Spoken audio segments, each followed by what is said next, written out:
હવે જો આપણે રાખવાનું છે એટલો રસો હવે આમ તો થઈ ગયો છે અને સેવ પણ લઈ લીધી છે. તો હવે આપણે નાખી દઈએ ધાણા ઉપરથી કોથમીર. થઈ ગયો છે ચાનો ટાઈમ અને મૂકી દીધી છે ચા. તો કાળી ચા મૂકી. Hello everyone, welcome back to our new blog. કેમ છો બધા? મજામાં? જય દ્વારકાધીશ. અમને બેને ઉરાઈ દીધા અને કામ પણ થઈ ગયું છે અને બપોર પણ થઈ ગયા, કેમ કે હવે વિડીયોને અપલોડ કરવાનો ટાઈમ બપોરે રાખ્યો. તો પછી સવારે જો નાસ્તો બાસ્તો કરીને પછી એડિટિંગને એવું કરીએ ત્યાં મોડું થઈ જાય. તો સવારમાં બધું કામ હોય અને પછી એડિટિંગનું કામ હોય. તો અત્યારે જો બપોર થઈ ગયા, અત્યારે અપલોડ કરી 12 વાગે અપલોડ કરવાનો હોય. થોડું ઘણું આગળ પાછળ થાય પણ 12 વાગ્યાનો ટાઈમ રાખ્યો છે એટલે અત્યારે જો ટાઈમ ફ્રી થાય છે.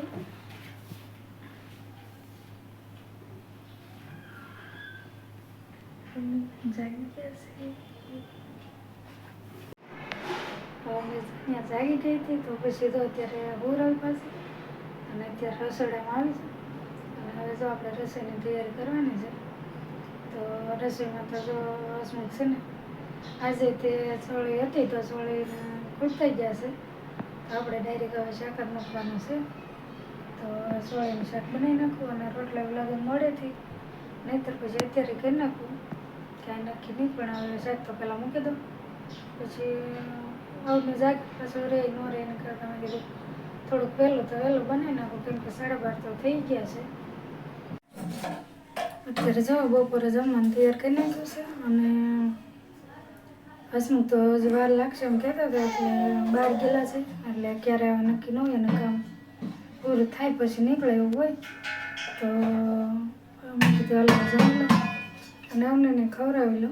તો જમવામાં તો જો ચોળીનું શાક બનાવ્યું હતું અને રોટલા બનાવ્યા છે અને સંભારો બનાવ્યો છે મરચાં અને કોબીનો. તો હવે જમી લઈ અને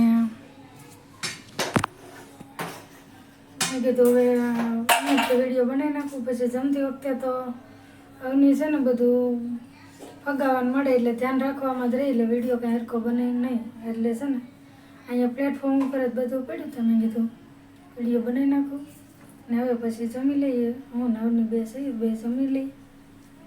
થઈ ગયો છે ચાનો ટાઈમ અને મૂકી દીધી છે ચા. તો કાળી ચા મૂકી છે આજે તો કાળી ચા પીવી છે અને ઉપરથી નાખી છે ગ્રીન ટી. તો અહીંયા જ છે અમારે છોડવો, તો જો કુંડામાં વાવેલો છે. તો જો અત્યારે કાળી ચામાં નાખ્યો છે. તો આજે કાળી ચા પી લઈ. અત્યારે જો હવે હાંજ પડી ગઈ છે અને રસોઈ બનાવી નાખું. મેં કીધું ઓરની રંબે નહીં ત્યાં, નહીંતર તો પછી એને 8 વાગ્યા પછી હોવા જોવે એટલે પછી કે હરખી રહી નહીં ને ખવડાવે ને એવું થાય. તો એટલા માટે જ આપણે મેં કીધું વહેલા શાક તો બનાવી નાખું. તો આજે બનાવવાનું છે સ્પેશિયલ, હોટલમાં બનાવવાનું એવું આપણે સ્પેશિયલ મસ્ત સેવ ટમેટાનું શાક બનાવવાનું છે. તો આપણે બધું પહેલાં તૈયાર કરી નાખીએ, કેવી રીતે બનાવે ને બતાવું તમને. પ્રથમ તો જો આપણે લસણ ફોલવાનું છે તો લસણ ફોલી નાખીએ અને ટમેટાં છે અને મરચાં છે. તો બધું આપણે કરી નાખીએ. પહેલાં લસણ ફોલી નાખું પછી તમને બતાવું કે લસણ જો ફોલી નાખ્યું છે. તો ઝાઝું નથી ફોલવાનું કેમ કે આજના શાક માટે જ કરવાનું છે. તો પહેલાં આને ખાંડી નાખીએ.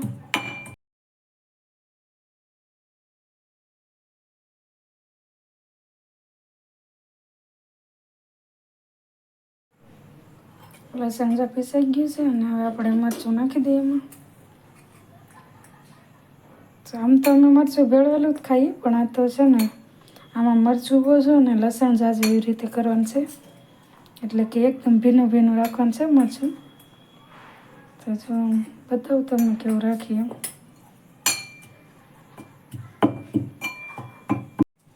તો થઈ ગયું છે એટલે કે જો આમ મરચું તો ભેળવાનું હોય, પણ આ છે ને લસણને કળીઓ હોય એવી રીતનું કરવાનું હતું, એટલે ભેળવું નહીંતર તો અમારે ભેળવેલું જ અમે ખાઈએ. તો જો આ લસણની કળીઓ આખી રહી થોડી થોડી દેખ, અને મરચું એવી રીતે કર્યું. અને જો આટલું ભેળું છે, ઇન કેસ કે થોડું ઘણું ઘટે તો આપણે બીજું તો ભેળવેલું જ છે એમાંથી નાખી દઈશું. અને કદાચ તો નહીં ઘટે, કેમ કે હજી એક લીલું મરચું નાખવાનું છે, તો પછી તીખાશ તો એટલી થઈ જશે. હવે જોઈએ. ને હવે સુધારવાનું છે આપણે ટમેટાં અને મરચાં. તો એક લીધું છે તીખું મરચું અને એક લીધું છે મોળું મરચું, અને 2 નાની સાઇઝના લીધા છે ટમેટાં. તો હવે આપણે એને સુધારી નાખીએ. ટમેટાં અને મરચાં જો સુધારી નાખ્યા અને ગેસ શરૂ કરી દીધો છે. અને હવે નાખી દઈએ આપણે તેલ.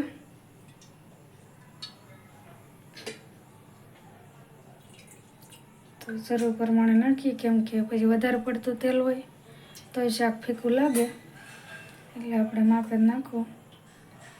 તો જેને વધારે ભાવતું એ નાખીએ કે, પણ મીડિયમ હોય તો વધારે સારું લાગે. તો હવે તેલને આવી જવા દઈએ. તેલ જો ગરમ થઈ ગયું છે, જોઈ લઈ. થઈ ગયું છે. તો આપણે પહેલાં તો જીરું નાખી દઈશું. એટલું જીરું વઘાર નાખી દઈએ. રાઈ નથી નાખવાની, જીરા વઘાર કરવાનું છે. અને આટલી હિંગ નાખી છે. અને જો હિંગ ને રાઈ તેલમાં ભળી જાય એટલે પછી નાખી દઈએ પહેલાં મરચાં જો થઈ ગયા છે. અને હવે નાખવાનું છે આપણે મરચું. તો ટમેટાં પહેલાં નથી નાખવાના, મરચુંના તેલમાં ચડવાનું છે. મરચું તેલમાં પાકી જાય પછી આપણે ટમેટાં નાખવાના છે. તો હવે આપણે ટમેટાં નાખી દઈએ. મસ્ત એ સ્મેલ આવવા મળી છે, કેમ કે લસણ હોય વધારે એટલે મસ્ત લાગે, સારું લાગે. આમ જોવામાં સારું લાગે અને ટેસ્ટે સરસ આવે. તો હવે નાખી દઈએ આપણે ટમેટાં. તો હવે ટમેટાને આપણે આમ ચડી નાખીએ. હવે મસાલા કરી નાખીએ. તો હવે નાખી દઈએ મીઠું, અને બીજું નાખી દઈએ હળદર. તો હળદર ને મીઠું આવી જાય તો જલ્દી ટમેટાં ચડી જાય. મસાલા જો ઓલમોસ્ટ પાકી ગયા છે અને ટમેટાં ચડી ગયા છે. તો હવે આપણે નાખી દઈએ પાણી. અને થોડું ઘણું કદાચ ટમેટું કાચું રહ્યું હોય તો એ તો આંધણ થાય ત્યાં પાકી જાય. એકદમ મસ્ત ફ્લેવર આવે છે અત્યારે. તો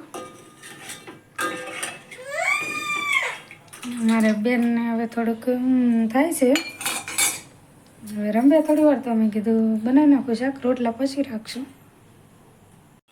જો ફેમિલી એકદમ મસ્ત રીતે અત્યારે રસો પાકે છે. તો ધીમા તાપે જ આપણે પાકવા દેવું છે, કેમ કે ધીમા તાપે પાકે તો ટમેટું કાચું કદાચ રહ્યું હોય તો એ પાકી જાય, અને રસોઈ સારી રીતે પાકી જાય. તો જો આવી રીતે મસ્ત, અને કલર જુઓ કેવો મસ્ત પકડ્યો છે, અને સ્મેલ એવી મસ્ત આવે છે, સુગંધ. તો અને રસો આપણે આમ પાકવા દઈએ. હવે જો આપણે રાખવાનું છે એટલો રસો હવે આમ તો થઈ ગયો છે. અને સેવ પણ લઈ લીધી છે. તો જો મસ્ત સેવ છે, ઘરની જ છે, મારા પપ્પાને દુકાન છે ફરસાણની, તો ત્યાંથી લાવીએ. તો જો સરસ મજાની સેવ છે. જો ને આટલી નાખવાની છે, કેમ કે અમારે તો બેને હોય ખાવાનું, એટલે કાંઈ ઝાઝુ હોય નહીં. અને હવે આપણે સેવ નાખી દઈએ. તો જેટલી જોઈ નાખશું, આમાંથી પડી રહી તો વાંધો નહીં. પહેલાં જોઈ જઈએ, કેમ કે થોડોક રસો રહી અને હજી પાછી સેવ હોય એ રસો સૂકી જાય. તો ફાઇનલ બતાવું તમને હવે રસો સૂઈ જાય પછી. તો હવે આપણે નાખી દઈએ ધાણા ઉપરથી, કોથમીર, અને હવે નાખી દઈએ ધાણા જીરું. તો મારે તો બધા શાકમાં ધાણા જીરું જોવે જ તે. પહેલાં તો ગરમ મસાલો ખાતા, પણ હવે બે એસિડિટીને એવું રહે તો ઓછો રાખીએ. તો ધાણા જીરું નાખી દીધું, અને હિંગ તો વઘારમાં જ નાખી હતી, નહીંતર તો ઉપરથી ઘણીવાર નાખીએ. તો આજે હવે હિંગ તો પહેલાં નાખી એટલે હવે નથી નાખવી. અને જો સરસ મજાનું આપણું શાક તૈયાર થઈ ગયું છે.